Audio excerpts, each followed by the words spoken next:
आज के इस लेक्चर में हम डिस्कस करेंगे कि मीथेन गैस क्या होती है।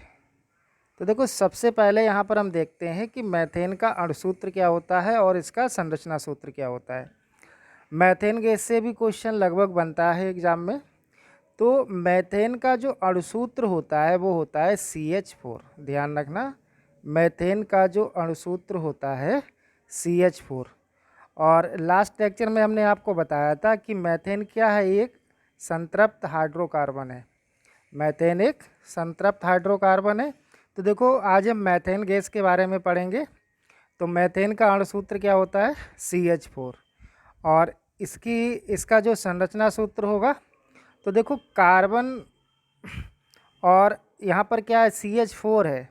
तो देखो यहाँ पर जो कार्बन के साथ जो हाइड्रोजन जुड़े होंगे वो कैसे होंगे, सिंगल बॉन्ड के द्वारा होंगे। और हमने आपको बताया भी था कि मीथेन क्या है, एक संतृप्त हाइड्रोकार्बन है। और संतृप्त हाइड्रोकार्बन क्या होते हैं, जिसमें सिंगल बॉन्ड पाया जाता है। ठीक है, तो ये इसका संरचना सूत्र हो जाएगा। तो कार्बन और हाइड्रोजन के मध्य क्या होगा, देखो यहाँ पर सिंगल बॉन्ड होगा। मीथेन एल्केन श्रेणी का प्रथम सदस्य है। तो ये हमने लास्ट लेक्चर में भी बताया था, इम्पॉर्टेंट है कि मीथेन एल्केन श्रेणी का प्रथम सदस्य है।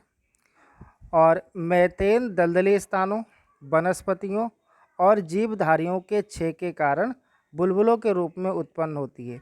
इसीलिए इसे मार्स गैस भी कहते हैं। तो ये क्वेश्चन एग्जाम में कई बार पूछा जा चुका है कि मार्स गैस किसे कहते हैं। तो मीथेन को ही मार्स गैस बोलते हैं।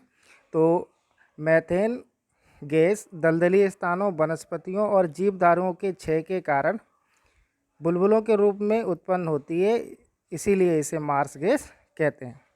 तो अगर एग्जाम में पूछता है मार्स गैस किसे कहते हैं, तो आप यहाँ से लिख सकते हैं।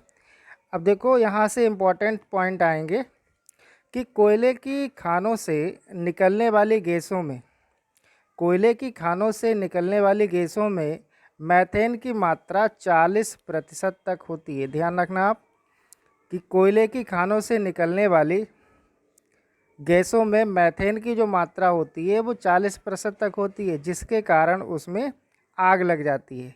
इसीलिए इसे फायर डैम भी कहते हैं।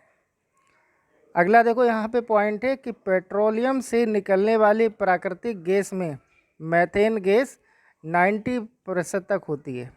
यानी कि पेट्रोलियम से निकलने वाली प्राकृतिक गैस में जो मीथेन गैस होती है वो 90% तक होती है।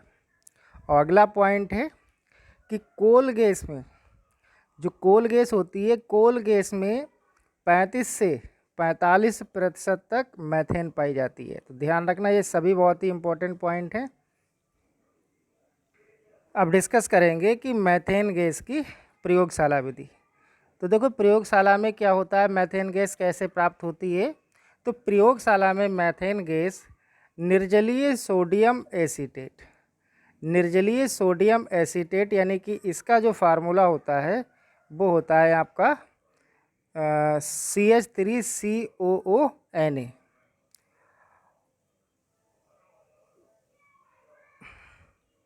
तथा सोडा लाइम के मिश्रण को 1:3 में मिलाकर, सोडा लाइम के मिश्रण को 1:3 में मिलाकर CaO की उपस्थिति में गर्म करके बनाई जाती है।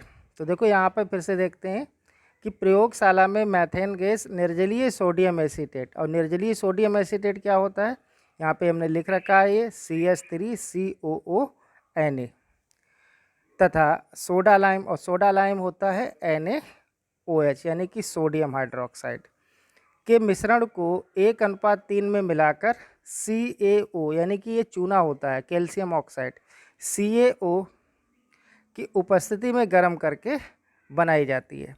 तो देखो, इसकी जो केमिकल रिएक्शन होगी ये हो जाएगी आपकी CH3COONA और प्लस NaOH। तो देखो, CH3COONA क्या है, ये सोडियम एसीटेट है, और प्लस NaOH ये आपका सोडा लाइम है। तो देखो, इसकी जब हम रिएक्शन कराएंगे तो एरो यानी कि इसी आ जाएगा हमारा तो देखो, यहाँ से जो है, यहाँ से आपका ये ये आ जाएगा COONA और NaO, यहाँ से निकल के आ जाएगा आपका Na2।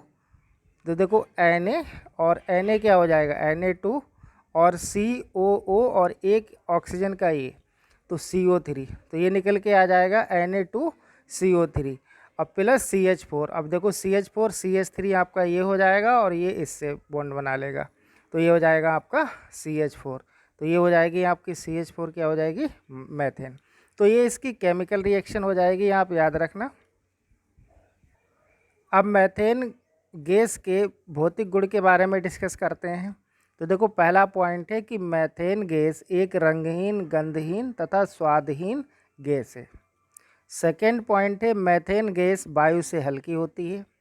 और तीसरा पॉइंट है कि मैथेन गैस जल में अल्प विलय, यानी कि जो मैथेन गैस होती है ये जल में अल्प विलय होती है, परंतु एल्कोहल और ईथर में पर्याप्त विलय होती है।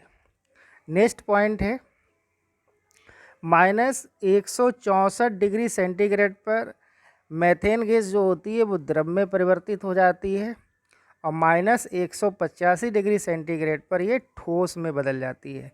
तो ये सभी इंपॉर्टेंट पॉइंट हैं, आप याद रखना। अब इसके रासायनिक गुण के बारे में बात करेंगे, यानी कि मैथेन गैस के रासायनिक गुण।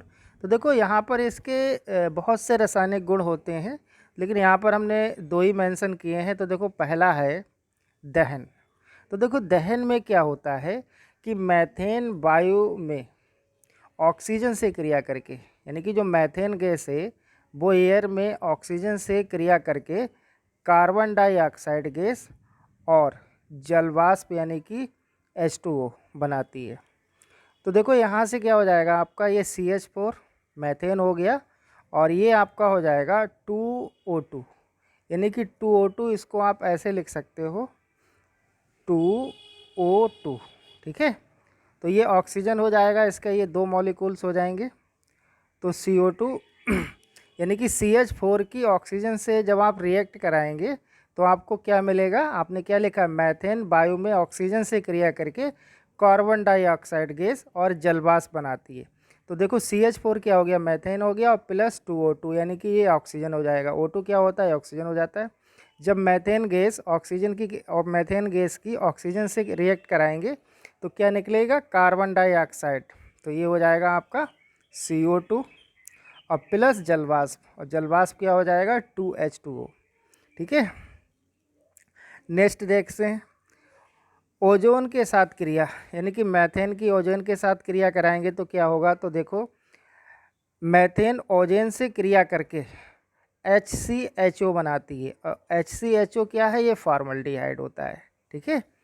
तो मैथेन की आप देखो रिएक्ट कराएंगे किससे, ओजोन से। ओजोन का क्या फार्मूला होता है O3, ठीक है। तो CH4 और प्लस 2O3, 2 का मतलब ये हो गया यहाँ पर इसके ओजोन के दो मॉलिक्यूल्स होंगे, ठीक है। वैसे उसका फार्मूला क्या होता है, ये होता है O3।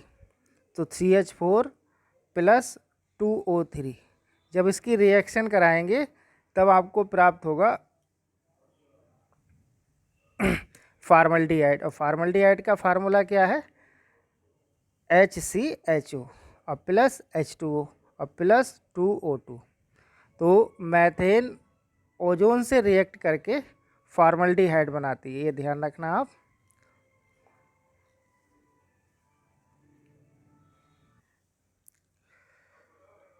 अब डिस्कस करेंगे मैथेन गैस के उपयोग। देखो पहला हमने उपयोग लिया है कि इसका उपयोग ईंधन के रूप में किया जाता है। मैथेन गैस का जो यूज है वो ईंधन के रूप में किया जाता है। दूसरा हो जाएगा कार्बन ब्लैक बनाने में, कार्बन ब्लैक जो स्याही होती है, ठीक है, उसको बोलते हैं। तो दूसरा हो जाएगा आपका कार्बन ब्लैक बनाने में। तीसरा है हाइड्रोजन के औद्योगिक निर्माण में, यानी कि हाइड्रोजन के निर्माण में भी मैथेन का यूज होता है। और लास्ट लिया है हमने मैथिल अल्कोहल, क्लोरोफॉर्म आदि कार्बनिक यौगिक बनाने में, यानी कि कार्बनिक यौगिक बनाने में भी मैथेन गैस का यूज किया होता है।